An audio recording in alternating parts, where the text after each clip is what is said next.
Margery, take her to her bed, administer to her every need, for she is dying. Johnston, ride to Carlisle, go to her house in Scott Street, take his key, and from her bureau drawer, bring to me the manuscript.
Come on, she's still asleep. We'll catch it if we find out.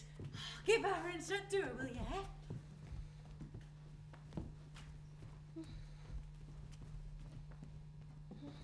Here it is. I found it the other day and couldn't work out what it was. Oh, it's beautiful. It looks like part of a court dress. It must be of a 50-year-old. Look, here's skirt. Aye. It must be 6 foot wide if it's an inch. Why would she want any on of them, eh? Search me, she's a funny and that Miss Jackson. Put it away quick. Stop thy fussing this minute. And leave us, please. We hope Miss Jackson gets better soon. We'll come back in a bit and make you more comfortable, eh? Just cause if you need out. Margery? I know thou art awake. Joseph? I thought it was you. Yes, I am awake, but I fear it will not be for much longer. I am dying. Really? I see nothing to fear in dying. We all have to die, Margery. But as for the redemption of souls, that's altogether another matter, and I fear for thine. I am not afraid of death, nor of anyone's judgment. But perhaps I am a little wary of the dying. Anyway, what concerns do you bring to gladden my soul today? My chief concern is that someone may seek to take advantage of thee in thy weakness. When thou was taken ill on the 6th of this week, thy will was still unfinished and unsigned. That old thing. And I suppose you have it with you? I had it sent for straight away the moment you were taken ill. Still a paragon of quiet competence. So I ought to be indebted to you. However, I will be indebted so much more so if you just get rid of the matter. Our debts are only to our Lord, for he has redeemed us. Redeemed you, you mean. As for me, I'm well past any appointment for redemption. Thou shouldst not even say such a thing. The scripture says otherwise. Did not the Lord forgive the repentant thief? Wilt thou remember me, O Lord? Thou shalt be with me in paradise. Paradise? Perhaps so, but I doubt anyone will remember me when I am gone. Well, I think I might, Margery. For a month or two, anyway. Oh, Joseph. How many years is it that we have known each other? 40. And thou first appointed me in 1777. A long time ago indeed. So many memories. So many deaths. Thou hast bested thy opponents, both in the court and in the fullness of years. Quite some victory, Margery. I live for the fight. But what did I win? I've seen them, you know, in my dreams. And soon I will be joining them. Seen whom? All of them. Those I have vanquished. No. Thou art still very ill. I should not tire thee further. Don't leave me, Joseph, please. What is it? Not you, Margaret. You never loved me like a true sister-in-law. Between me and my brother, it was you that drove the wedge. What does that mean? There's no one here. Thou art imagining it. I'll fetch you some medicine. Hodgson and John Richardson, with your serpents, Garforth and Barnes. You snakes! You vipers! You sought only to enrich yourself at my expense!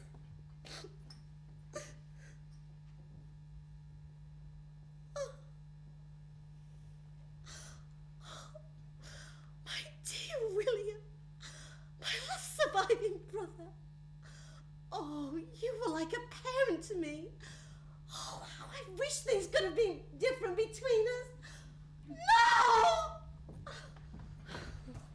Margery! Margery!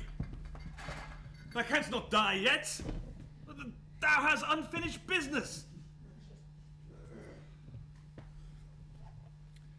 It concerns money. Money? Did you say money? Thank the Lord thou art still alive. For a moment there I thought I'd have to send for a doctor. Doctor? Do not bother me with such quacks. Oh, I see you have brought Dr. Port and Dr. French. Yes, well, that is the only medication I need.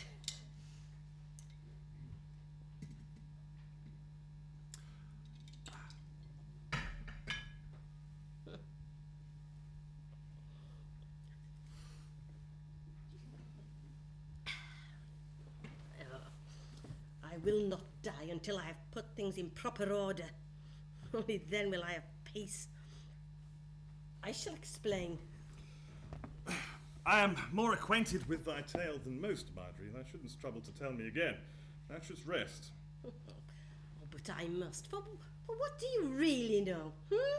Market tales, gossip, trails left by figures passing through my account? No, you don't know the best of it. So, I will tell it from the start. I was travelling in the north of England when I met my brother, William, quite by chance, in Durham. It was 1762.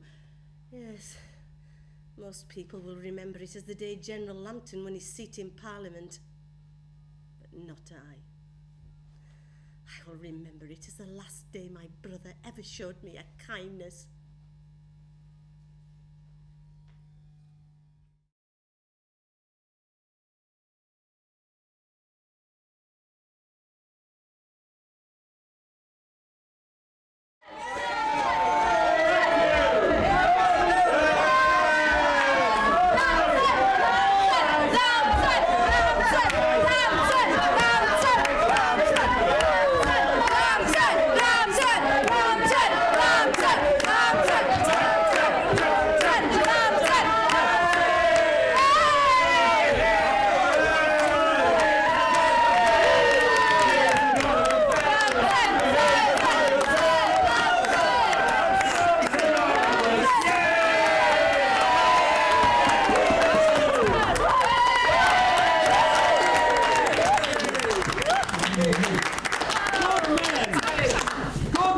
And women of Durham.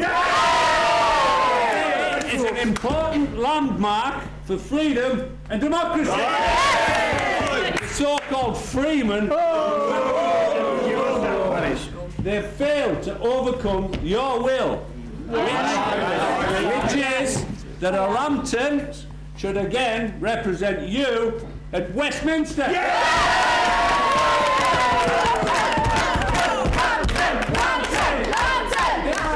This day I promise to serve you to the best of my ability as your new Member of Parliament.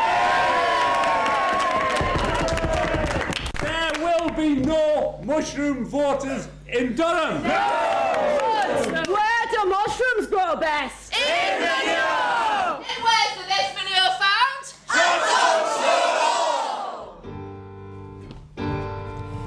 Horum, scorum, mushroom, orum, tunum, stulum, divum. Tag, rag, rustle, dally, colliers, and quorum, hick, hop, quorum, come to Polo. We shall not stand for deception, and we surely do take exception. Into the chamber at Westminster. Horum, scorum, mushroom, orum, tunum, stulum, divum. Tag, rag, rustle, dally, colliers, and quorum, hick, hop, quorum, come to Polo.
surprise! She comes here in that yellow dress.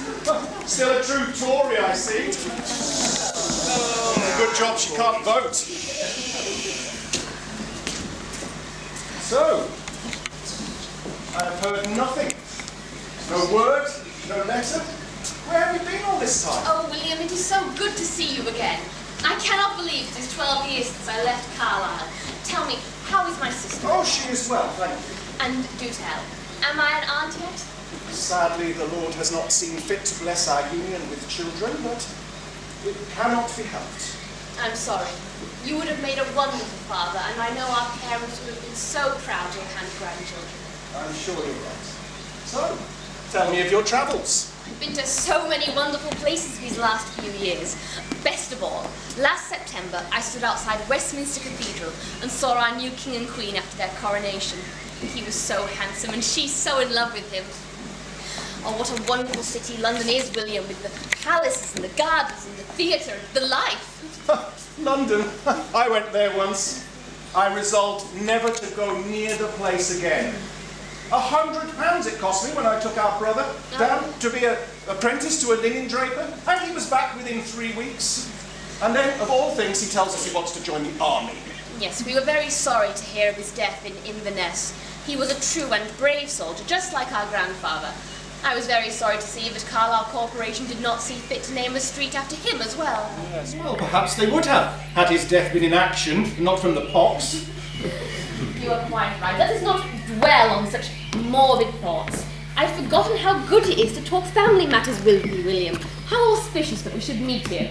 Almost fated, don't you think? Do you intend to stay long in the north? I don't know. I'm enjoying the countryside and have taken up walking as a hobby. How active? I may return to London, or I may come and visit Carlisle for a while. It would be wonderful to see the old house in Scott Street again. Yes, well, it has been lovely to see you again, dear sister. I will give your best wishes to our sister-in-law. I remembered I have an appointment this afternoon with the bishop. It's very urgent. I hope our paths cross again soon. How strange. It is almost as if he does not want me to visit him. Yet we lived together in Scott Street for nearly 30 years. It is the closest thing I have to a home. Maybe I will call on him when next I am in company. Where was I going?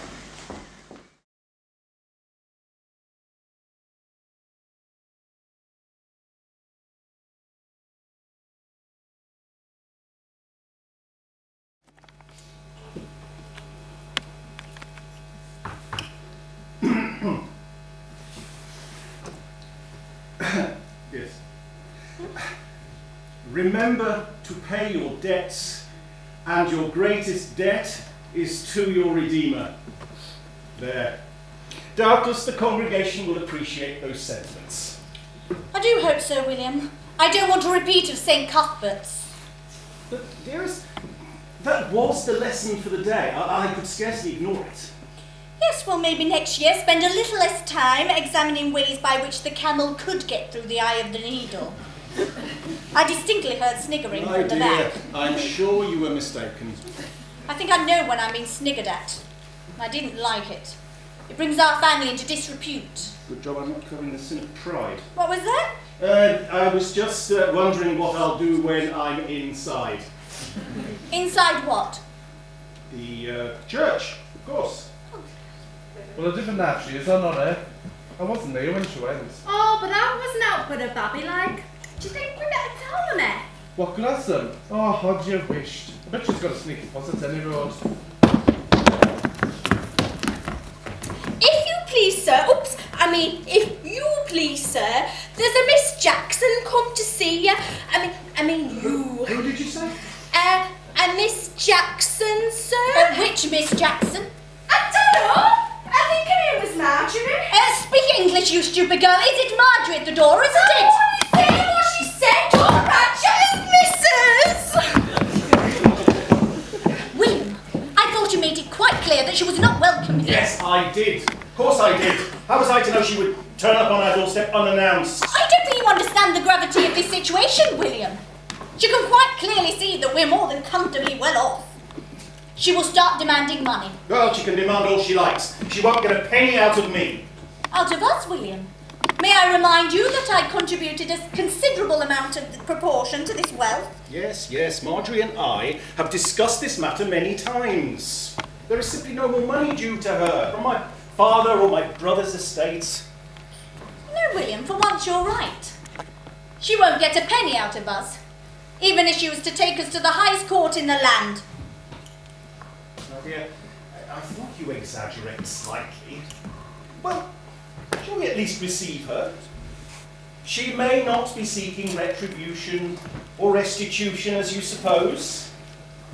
Armstrong! Show Miss Margery in and then ask Mrs. Bell to bring some tea. Right away, sir.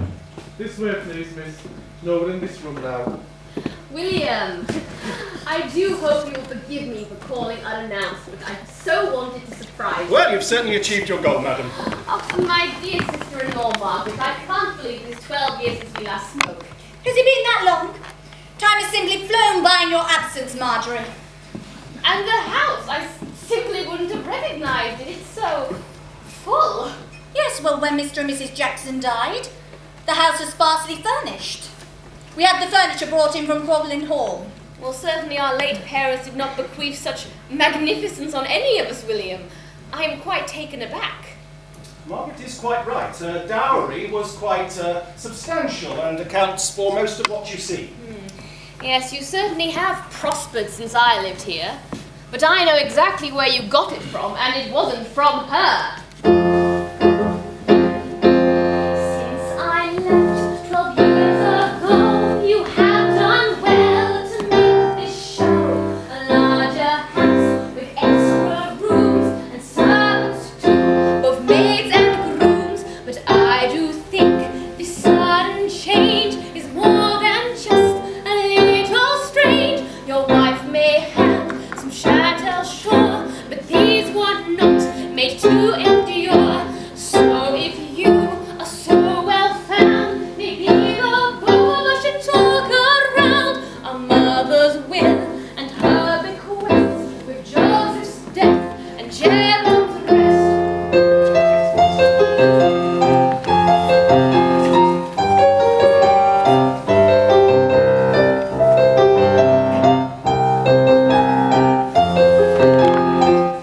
There is no truth in what you say. We did not snatch your funds away. Your mother's word was not too sound. She died without a shroud around. The Jackson will did not break through. The wealth of all of those you know. We surely gave you your days. The rest was spent to get your dues. The Jackson were tempting us to did not hear back the words that would find us. You should want the evidence we barely need to you. Us grieving and cause us misery and so much pain. The Jackson will did not bestow such weight of court. Ourselves you know, when it came to your request, you had your share. Now let it rest. Joseph's right and Gerald's soul is out to drain the money pool. When it came to your bequest, you had your share. Now let it rest.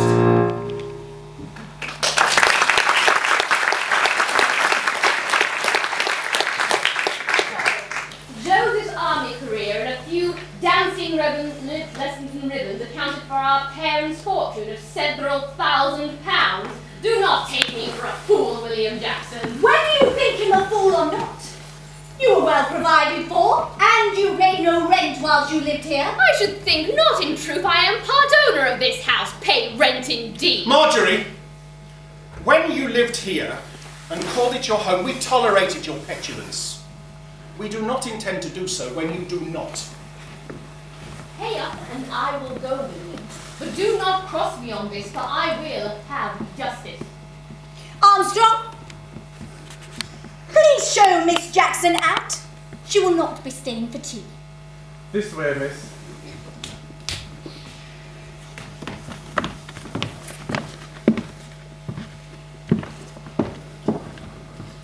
William, Yes, dear. I never want to see that woman again. again, do you hear? Never. And I should like it if you did the same. She is still my sister. She's no sister of mine.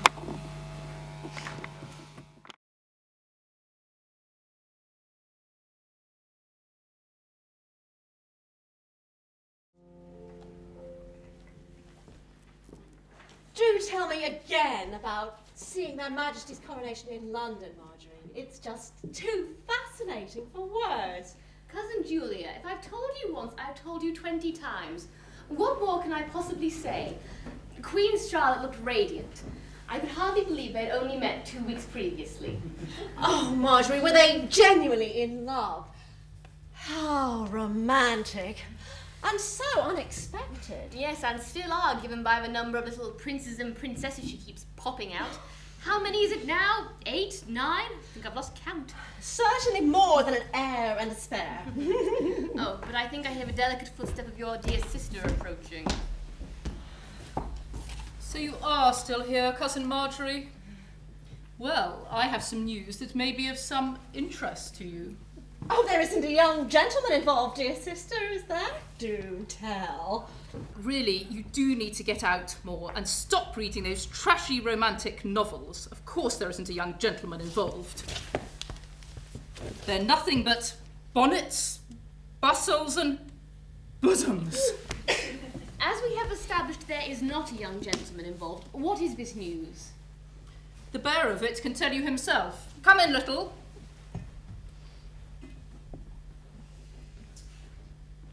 This is Little, currently in the employ of Mr. Milburn of Armathwaite Castle. Proceed, Little. Thank you, ma'am. Which of you ladies is Miss Margery Jackson? Why, I am. What is this news you bring? Mr. Milburn's compliments, miss. He thought you might like to know that Reverend William Jackson and Mrs. Jackson are currently in residence at Crockering Hall, just 3 miles away. Oh, why, yes, this is wonderful news. Please thank Mr. Milburn for his attentions towards my family. And I must give you something for your troubles.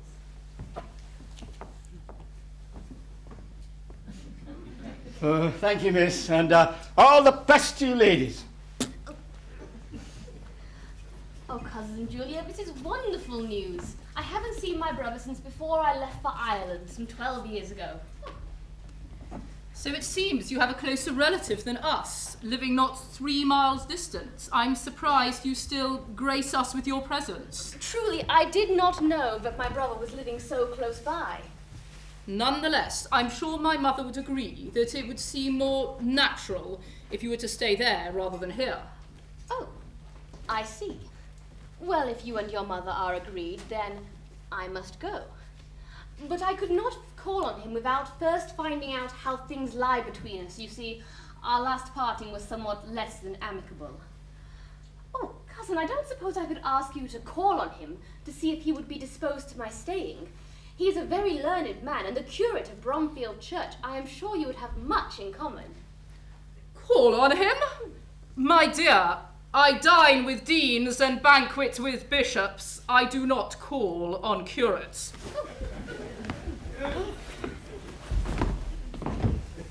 I didn't know you had a brother living nearby. Is he good looking? Oh, Julia, you are incorrigible. He is married and 11 years older than I am. Well, if your sister will not call on him, then I must write. Dear brother, it was with great satisfaction and pleasure I had from hearing from Mr. Milburn's servant. I may enjoy so real a satisfaction such a meeting will afford me, and I am strongly persuaded, with a W, such a meeting will afford ye some sympathic pleasure, produced from so near a tie as that of a brother and sister, whose affections must last as long as she has her being. In hope of your answer, I remain, with respect to my sister, your most affectionate sister, M. Jackson, Nunnery, June the 24th, 1773. I do not know when I have received a more conciliating letter from my sister, and after such a long time. William, remind you there wasn't much in the way of sympathetic pleasure when she marched into a house in Scott Street 11 years ago and started demanding money. Yes, indeed, my dear, but as she says, I am like a parent to her, and blood is thicker than water. I'm encouraged to write an assuaging reply. Perhaps things between us can be mended. William, have you lost complete leave of your senses? I could understand if this was a young woman with her life ahead of her, but she has a heart as hard as flint. And she will play on any weakness in you to repeat her demands. A desire for peace is not a weakness. Reconciliation is better than recrimination. That is something that I read running through the entire Bible. Oh, William, save me your sanctimonious sermons. Now this is business. Now write, or do you want me to write for you? Very well, dear. I think it's the best course of action. Croglin Hall, June the 27th, 1773. It is with pleasure that I have received your letter letting me know that you are still alive. Which for many years was a misery to me. My house in Scott Street shall not hold you and me after such barbarous treatment. You may know how to direct me, dear sister, but I could not tell how to direct you to a flying comet. I am your brother, W.N. Jackson. William, you foolish, silly, misguided man. Well, if that is how things are to be between us, there can be no other alternative. We will go to court, and I will have justice.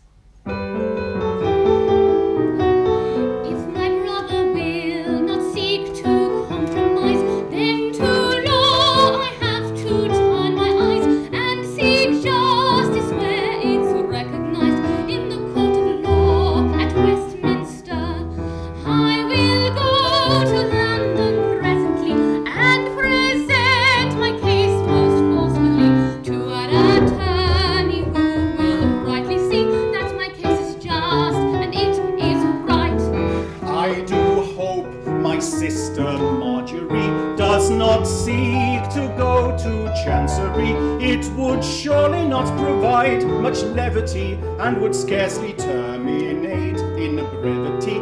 I do know that such a bitter suit would bring ignominy and disrepute, but I cannot let myself be mute to such empty claims on my estate. I will find a lawyer tenacious with an appetite most voracious, who will clearly see the fallacious and not stop until he finds the truth. I won't turn from this new enterprise, nor be sidelined by a compromise, until William does realize that I am a woman, not a youth.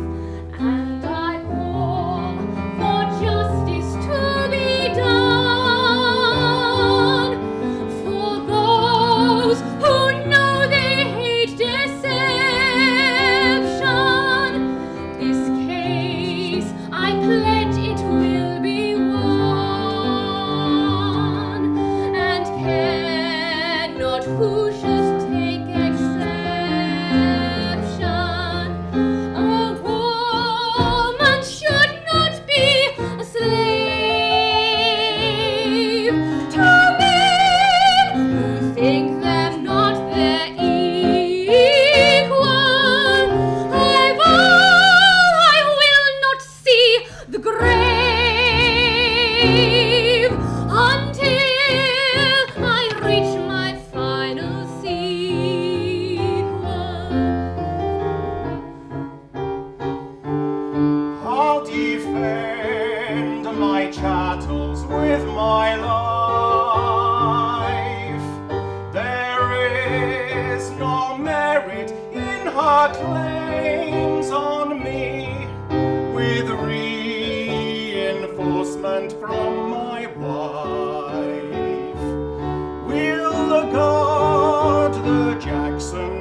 common just pretense, and is just the same as perjury. I demand that justice shall be done. It's the very principle I must defend. So a feud between us has begun, and only your death shall see an end.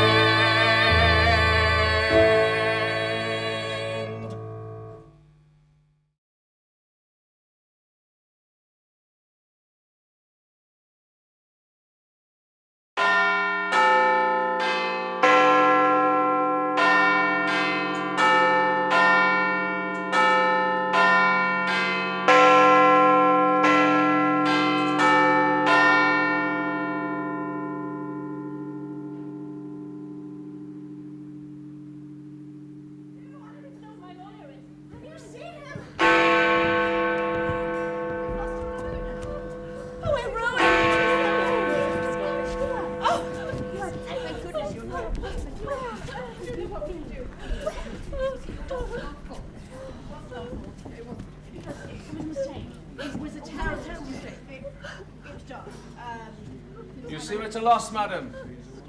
Can I be of assistance? Oh, yes, thank you. I am quite unused to such a commotion. Yes, Westminster Hall does seem rather lively today. It settles down when the courts are not sitting or when their lordships are at lunch. Perhaps I can ask you your business here and I can direct you more suitably. Yes, I am looking to bring a case to the Court of Chancery. Chancery, eh? Are you sure? I am, sir. I wish it were not so, but my brother leaves me no other option. I must have justice. Justice. I've attended these courts for 15 years now. Let me tell you something about the Court of Chancery and the path you intend to take. When fools fall out for every flaw, they run on mad to go to law. A hedge or eye, a wrong-placed gate, can serve to spend the whole estate. Your case the lawyer says is good, and justice cannot be withstood by tedious process from above. From office they to office move. Through pleased moors, the devil and all at once, they drive it to the hall, the dreadful hall, by Rufus raised, its lofty Gothic arches praised. The first of term, the fatal day, the various images convey. From first ye courts with clamorous ball, the criers their attorneys call. One of ye gowns discreet and wise, by proper means his witness tries. From Ravenock's gang, not right nor laws, assures his trembling client's cause.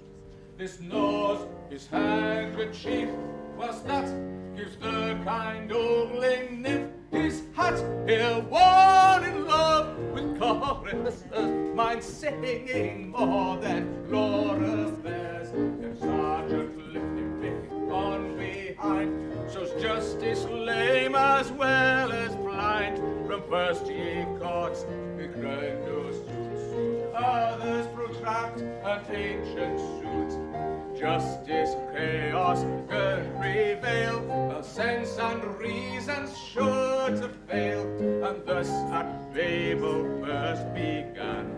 Now at Westminster, go on!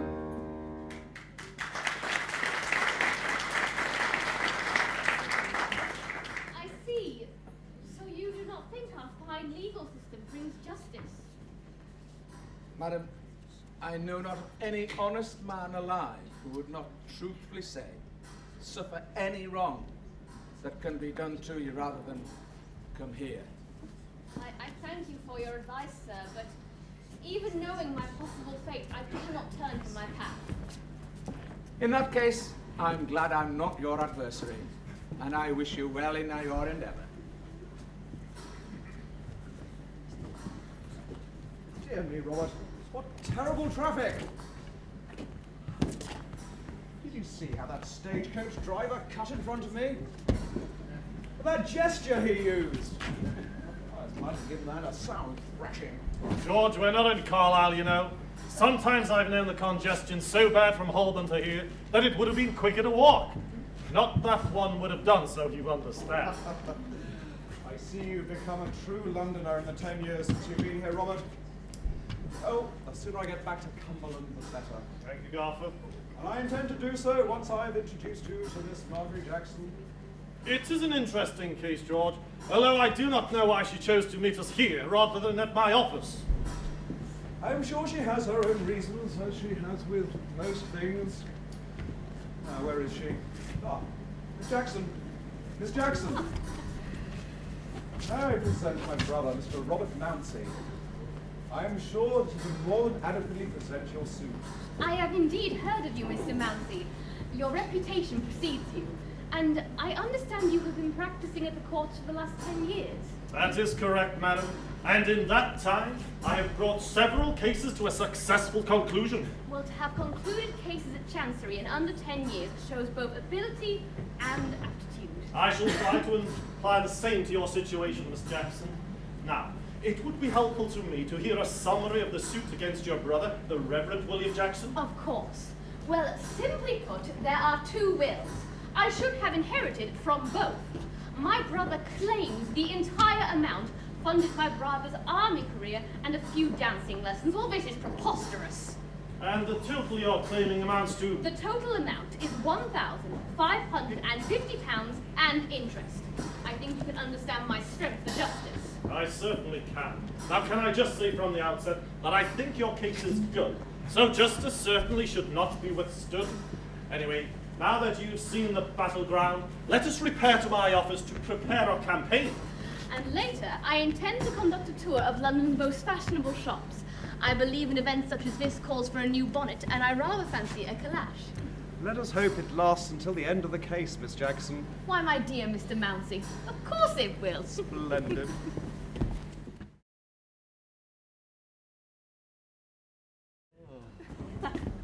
Hey, look who's coming. Why, it's Demented Mr. himself. Is he your landlord, Timmy? Aye, he is that. And I was saying you'd be hard pushed to fit. Hey, yeah? He's got tenements down in Butchergate. He's even bricked up windows so as not to pay tax. Oh. William, ought we have met in such a public place? Mr. Graham said 6 o'clock. Can I interest you in a drink while we wait, my dear? Certainly not. What is the world coming to when a curate's wife is expected to drink in a place of such debauchery? A deposition has to be sworn in licensed premises. And when in Rome, one should do as the locals. Good evening, Reverend Jackson. Where's the glass of usual Scotch? Coming right up. William, that woman knows you. She is one of my parishioners. I doubt she could have inferred the preferences to malt whiskey in some of your sermons. Well, I confess, I do come in here occasionally of an evening when I'm in need of spiritual refreshment. Your very good health, my dear. Oh, there you are, Reverend Jackson. And Mrs. Jackson. How nice to meet such respectable clients. Well, it certainly isn't a pleasure for me, this meeting, but I hope you have brought good news. Well, I brought news, but not exactly good news. You see, Mrs. Jackson has not withdrawn her letter of complaint of January 1774, and she's still claiming the sum of £1,550 plus interest from your good self, Reverend Jackson. Oh, for goodness sake!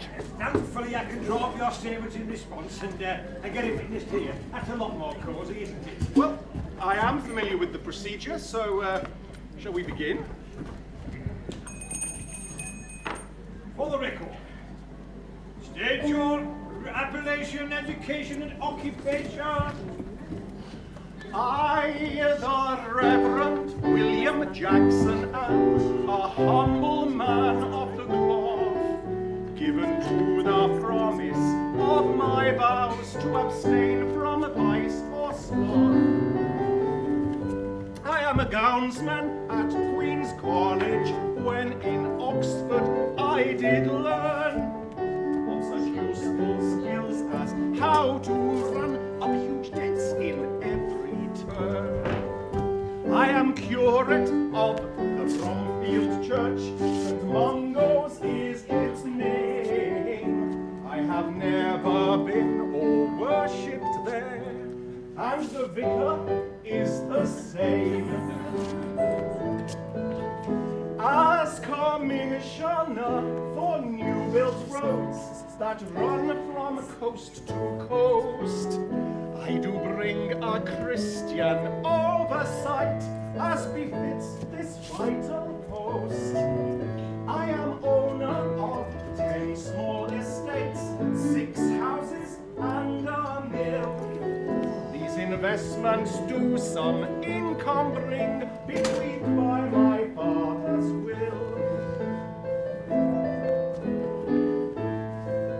From my rents I earn £300. I am richer than the Dean, but my forebear Bishop Nicholson would be thinking this obscene.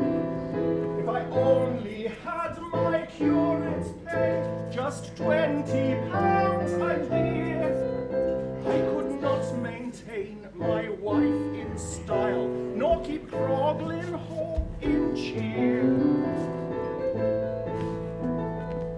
I do struggle with my business roles, my rooms for whole families, with my mortgages and covenants and defaults by my lessees.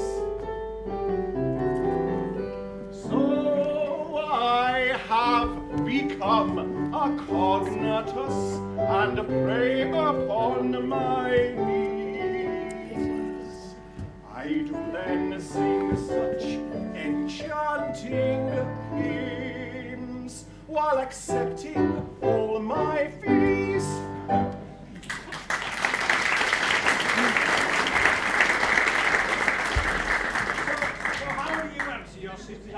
Oh, very simply, as befits a conciliatory and considerate brother so wrongly accused. When my mother, the late Mrs. Isabel Jackson, died, she immediately took control of my father's estates. I had no idea how much or how little he possessed. When Mrs. Jackson then contracted a most intractable illness, which required expensive treatment in London, of all places. When Mr. and Mrs. Jackson died, there was just enough to fulfill the bequest of her late husband. There was certainly not enough to fulfill the bequest of the greedy little Madam Margery. My dear, please remember where we are. Yes. We are in a smelly pub with a bunch of smelly yokels. A place you evidently come for spiritual refreshment. Yes. As my wife points out, there was simply no money left to pay Margery. So I paid her out of the original interest on the loan of the legacy of £1,000. I had hoped that this would satisfy her, but she was of an uneven and dissatisfied temper. From the original £1,000. So what happened after you made this generous award? Well, she had been living with us up until that point in Scotch Street, rent-free, I might add, yes. And then in 1750 she simply disappears. The next time we see her, she turns up on our doorstep demanding money. And she upset one of our servant girls. In tears she was for days, she was.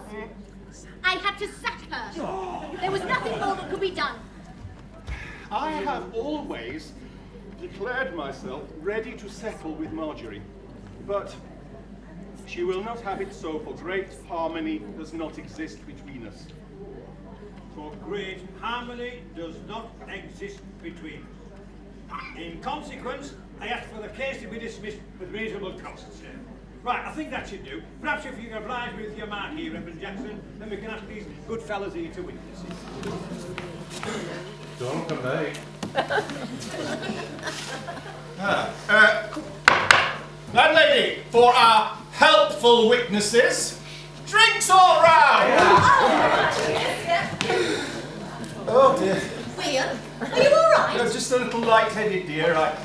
I think the strain of this case is not good for my health.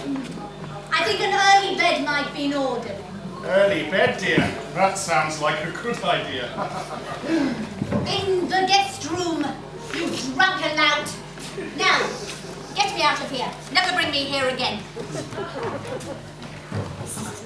Your hat.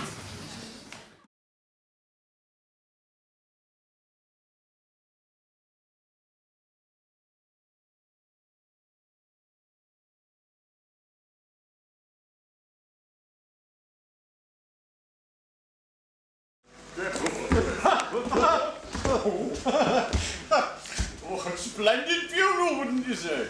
Quite befitting of a gentleman of means. You know, I do think it looks rather splendid when you see a mayor and an alderman leading a funeral procession. I think the Reverend Jackson would have been very pleased to see such a good turnout to remember him. That's it. That's it. One can conveniently ignore the fact that he's dead. I do. You know, there certainly were a few loads of Jameses there. Grahams. Jacksons. Armstrongs. Woffs. Quite a few of you Richardson. And you Hodsons, my little. Littles. I noticed the widow had fitted herself out in the more fashionable black mourning clothes. Not to mention the rest of the household. Don't think she was anticipating a bereavement, do you? My dear chap, I wouldn't dare to suggest such a thing of Mrs. Jackson. Mrs. Margaret Jackson? Oh, yeah. The recently bereaved and obviously very distressed Mrs. Margery Jackson. Mind you, she certainly did waste no time in taking some things of value from the house. Oh, don't begrudge her a few petty trinkets, my friend. After all, the bulk of his fortune settled on her for the rest of her natural life. Speaking of fortunes, you may be interested in the bill for the proceedings. Oh, I want well. Now, the funeral expenses came to £7, 7 shillings and 7 pence halfpenny. Right. Pallbearers and so forth, £1, 1 and 4. In the vault, 5 shillings. Quite reasonable. Underbearer, 18 shillings. Big, that's deep. The wake came to £36, 1 and 5. What can you quite imagine? I've been to such a well-watered wake. And the mutes, 3 shillings for the mutes. Oh, well, that's the thing about mutes. They never speak up in wage negotiations.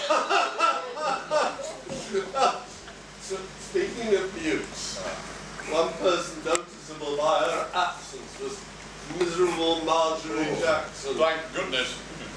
If she's wise, she won't show her face in Carlisle for a good while. I, for one, blame her for William's death. And I'm not alone. Well, right now I'm very pleased that London is at least a week's journey away, and the last person I want to see is miserable Margery Jackson. They don't know the meaning of the word. Surely it can't be her. Oh. No.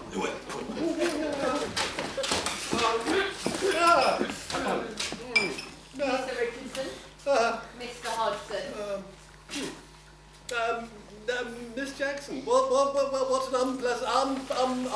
unexpected surprise.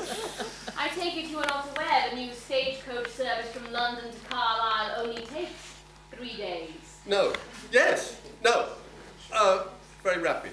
I set out as soon as I heard word of my late brother's passing. Sadly, I was too late to pay my last respects. Your brother was well honoured by the dignitaries of this city. Yes, he will be sorely missed. But he and I had unfinished business, and I have come to see whether reparations were made to address the matter. What sort of reparations are you expecting? Reparations that were owed to me by my brother while he was alive, and that his estate owes me now that he is dead. I would like to see the will. That's quite impossible. But we're still preparing probate. Probate? No. You most certainly can communicate the terms of the will to potential beneficiaries before probate, and I would like to hear it now. So, you rode all the way here from London just to hear the terms of your late brother's will? No, I came to drink so stupid at his wake. Of course I came about the will. I would like to hear it now. Very well, Miss Jackson. Since you insist.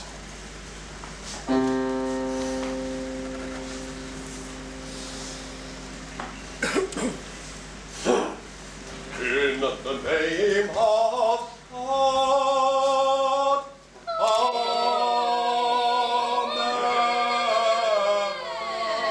Get on with it.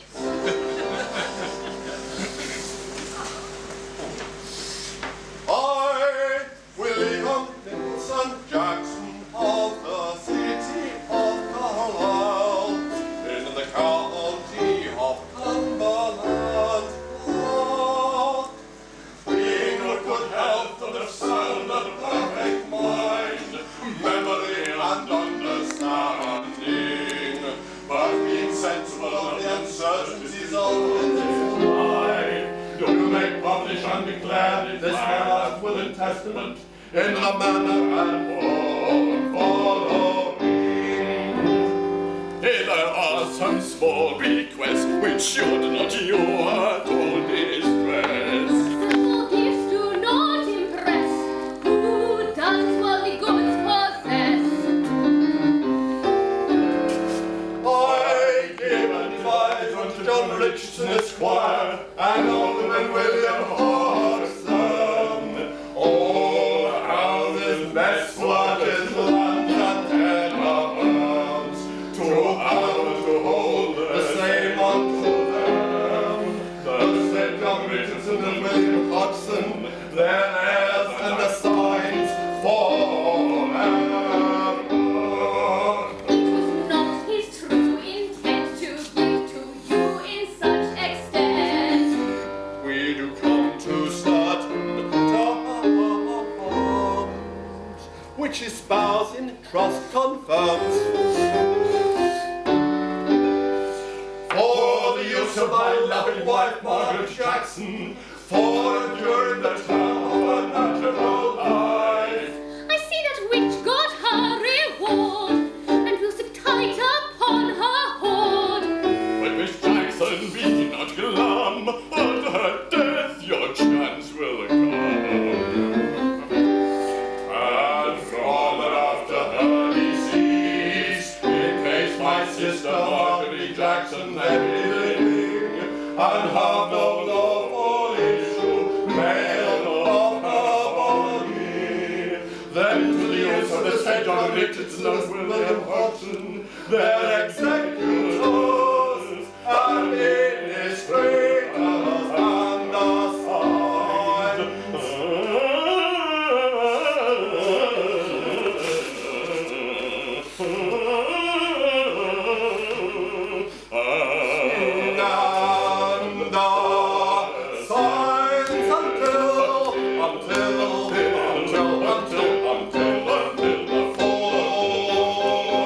Until the full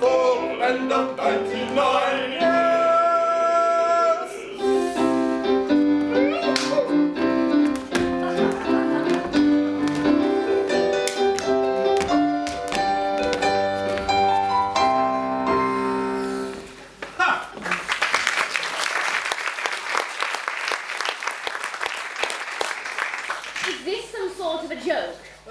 Lawful issue male of my body. My body, let me see that. So, he thinks he can mock my maidenhood from beyond the grave. If I had borne a son, I would have some grudging claim on my rightful inheritance. William Jackson, if I had read that will while you were still alive, you would have been dead a whole lot sooner. So, as it stands, the whole of William's fortune goes to that macaroni son of yours, Squire Tommy Hodgson. No, it cannot be. He will swill and fritter it away. You will pay me the £1,500 in full, and I compel you to pay it now. Madam, I know nothing of such bequests. How can that be? You were William's solicitor when he died. You know the details of Joseph Jackson's will. No, really, in truth, madam, I really know nothing of these matters, and you must excuse me, I'm afraid some visitors made me feel a little unwell. I tell you, Bill Hodgson, your son will not keep any of the estate that is owed to me, and every day adds principal on that which I am owed. Miss Jackson, it is my job to execute the wishes of the late Reverend Jackson. If you are unable or unwilling to fulfil the conditions of the will, then I'm afraid you stand to inherit nothing. Oh, you must let us know if we are to expect any nuptials, christenings. Otherwise, I simply see no basis for your claim on the Reverend Jackson's estate. And your present business here is at an end. At an end? Oh, I don't think so, Mr. Hodgson. I will return to London immediately and submit a bill of reservoir at Chancery. I will not be thwarted like this. Miss Jackson, then I suggest that you make haste, else I suspect you will have missed the stagecoach back to London. I believe they always depart on time. Mr. Hodgson, if I have missed that stagecoach, I will walk!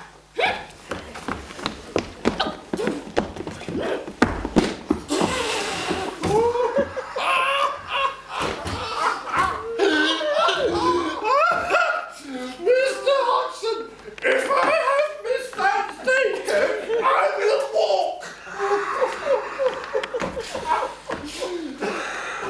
Does she know? Does she know what she's contemplating? Why, the road to London lies over Stainmore, a wild place even in summer, and that's just the start of a journey of over 300 miles. She may be robbed. Or assaulted. Or arrested for vagrancy. Or simply die of cold in a hedgerow. Well, whatever happens, my friend, I think it's unlikely that it will be bothered any further by the fanciful claims of Miss Miserable Margery Jackson. I'll drink to that.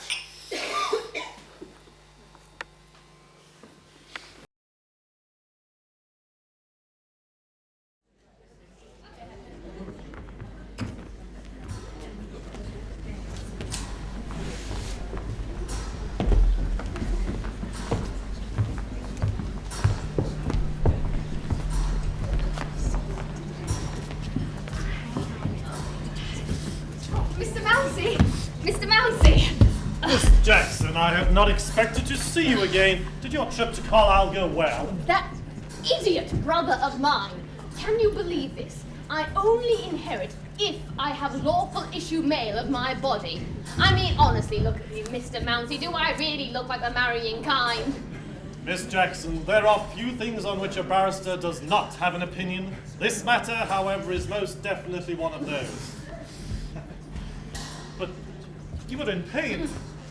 Offer the chair for Miss Jackson, if you please. Thank you, that would be most welcome, if only to rest my aching feet. For you see, in my rage, I walked from Carlisle to Holborn, and on discovering you were not in your office, I came straight here. Madam, how extraordinary. Were you not accompanied? Well, I met with a travelling party in Appleby, and they accompanied me across the wilds of Stainmore, but from Richmond onward, I was alone.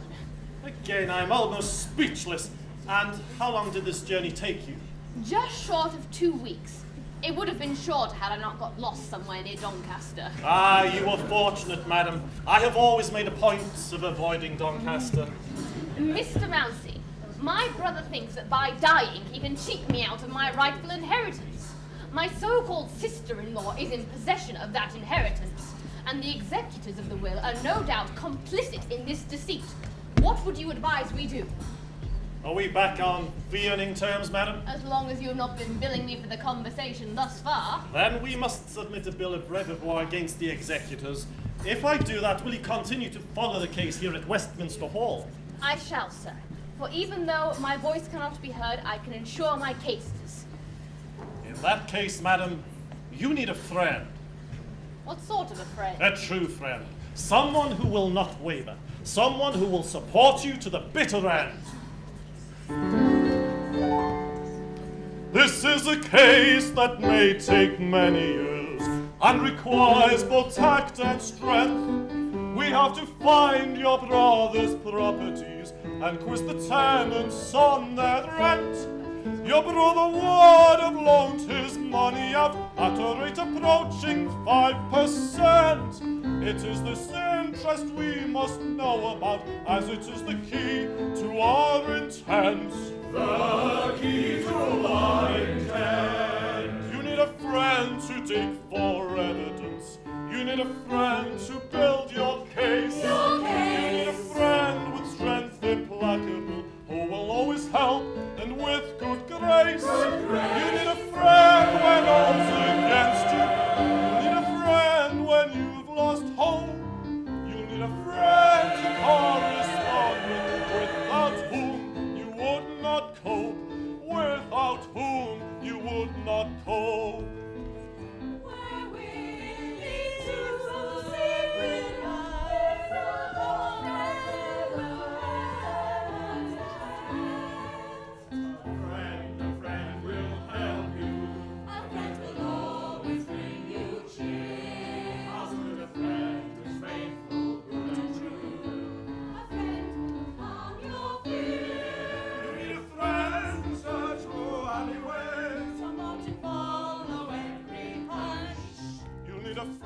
To find your properties, I know you'll need a friend who'll take you out to lunch.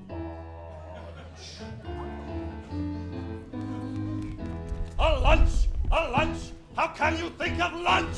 A lunch! Oh yes, we need a lunch. Now there's a good idea.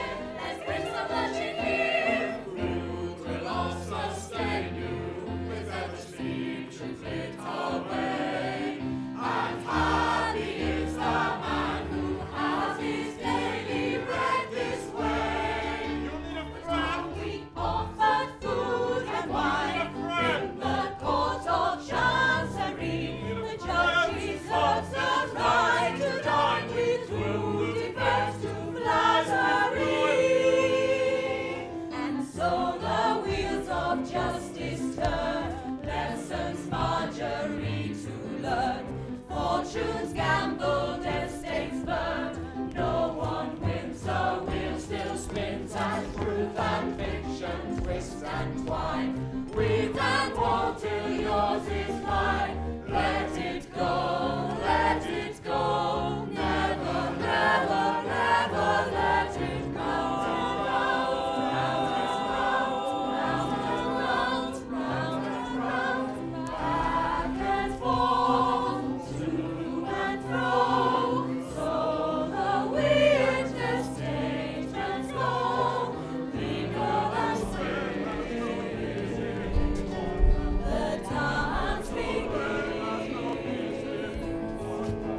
right, just win.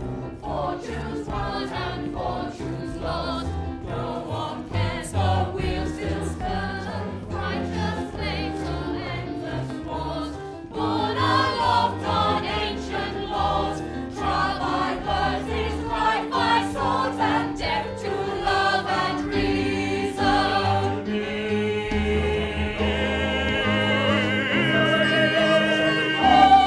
You'll need a friend.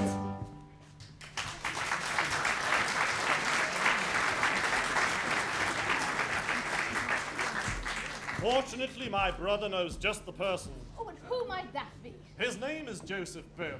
He dispenses with the Mr. and does not use any other form of the honorific. For he is a member of that worthy sect, the Society of Friends, and they abhor such titles. A Quaker? Are you sure? I don't want to be associated with any sort of a cult. Ah, Miss Jackson, you miss my meaning. Quite apart from their religious leanings, which I can assure you are not those of any cult, the Quakers are well known for their keen business sense. You could do a lot worse than to engage the services of Joseph Bowman Quaker. And what is he to do? Now, if he will work with my brother, they will search out every mortgager, tenant and debtor that ever owed a penny to your brother. Well, I can understand the importance of that work. Now, if they manage to do this, I can build a cast iron case that your brother had the means to pay you by. Mr. Mounsey, we shall engage the services of Joseph Bowman, and then submit a bill of reservoir at Chancery against John Richardson and Bill Hodgson. Now, I'm going to return to my lodgings, and even though it is not my usual week, I would very much like to have a bath.